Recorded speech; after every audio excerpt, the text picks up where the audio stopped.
안녕하십니까. 사전처럼 이용하는 민법 조문 해설 뽀개기 5번째 시간입니다. 앞에 거 보셨을 때 어때요? 어려워요? 어렵진 않죠. 쉽게 이해하시면 됩니다.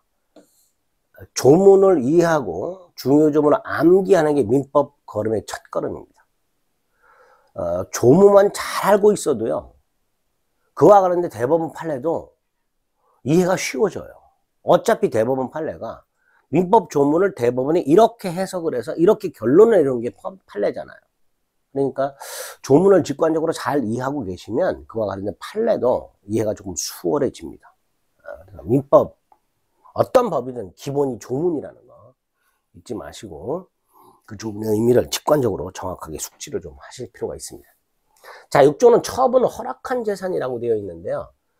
우리 지난 시간에 5조 미성년자의 범죄행위는 법정대리인 동의하더라 라고 되어 있죠. 그런데 미성년자의 행위 중에서 동의를 안 받고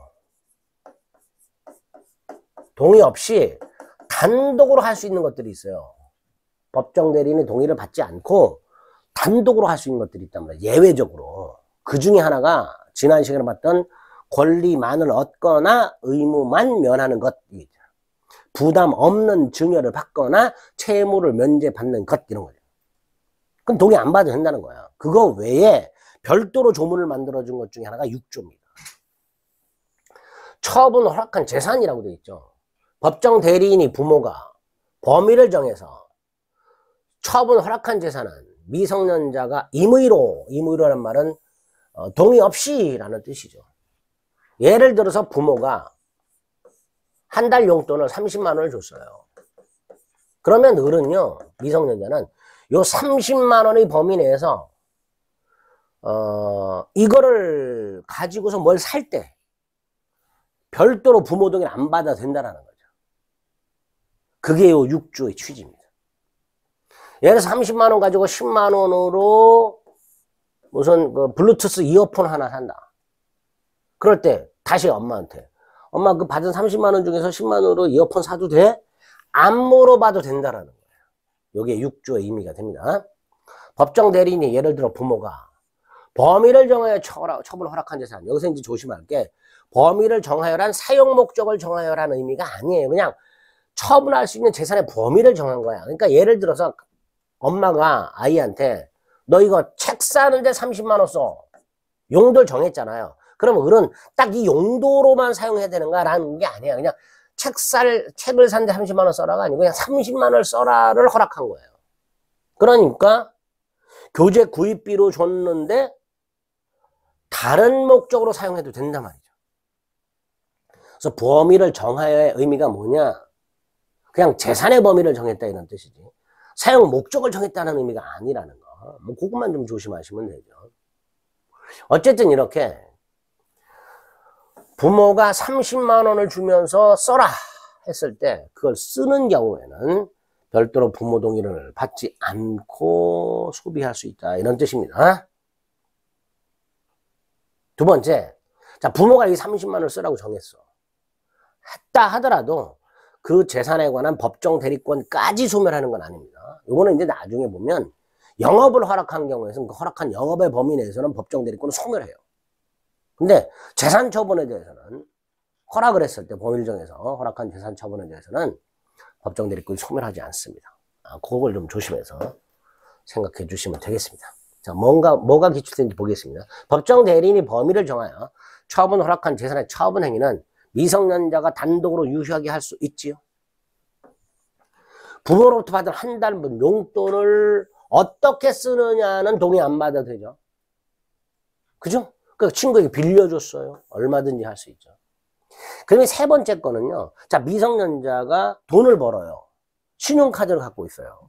그 신용카드를 가지고 뭐 일용품을 구입하고 물건을 산단 말이죠. 할부 거래한단 말이죠. 자, 이런 경우에 그 행위가 처분을 허락한 재산의 처분 행위가 되느냐 이 문제가 생깁니다. 미성년자가 소득이 있어요. 미성년자가 알바 등 소득이 있어. 그 월 소득의 범위 내에서 일상적인 신용 구매 계약을 했다. 할부 거래 말합니다. 신용카드 말이야, 신용카드. 현금 거래가 아니라. 이런 걸 체결했다. 그러면 우리 대법원은 이 월소득의 범위 내에서 그 처분에 관한 묵시적 허락이 있는 걸로 보는 거예요. 미성년자가 돈을 벌면 그 번 돈의 범위 내에서 그거를 처분하는데 이미 부모가 묵시적으로 승낙, 허락을 한 걸로 보는 거예요. 따라서 미성년자가 스스로 얻고 있던 소득에 대해서 좀 전에 말씀드렸죠. 법정대리의 묵시적 처분 허락이 있다고 봐야 되고, 따라서 그 허락의 범위 내라면, 즉 월소득의 범위 내라면 신용카드를 사용해서 신용구매할 수 있단 말이죠. 허락 없이도. 그죠? 현금 구매하는 경우와 마찬가지로 신용구매도 얼마든지 할 수 있다는 거죠.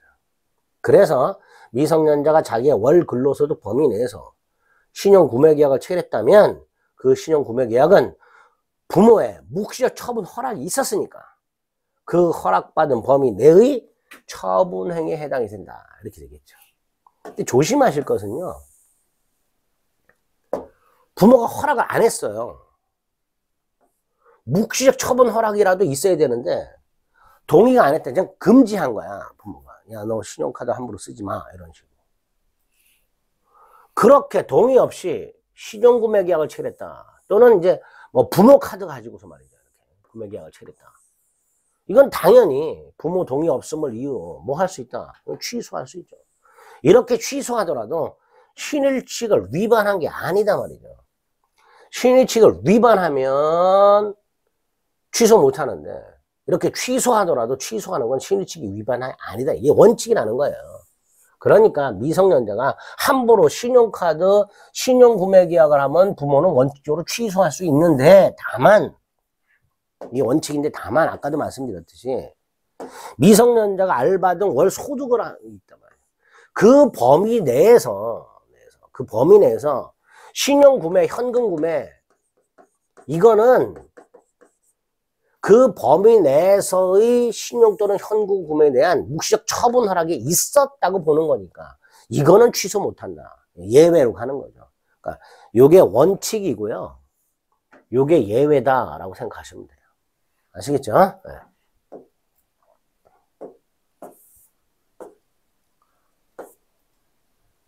7조는요. 자, 여기 보면 보세요. 지난 시간에 5조가 미성년자의 법률 행위에 대한 부모의 동의였었잖아요. 그죠? 이게 5조고요.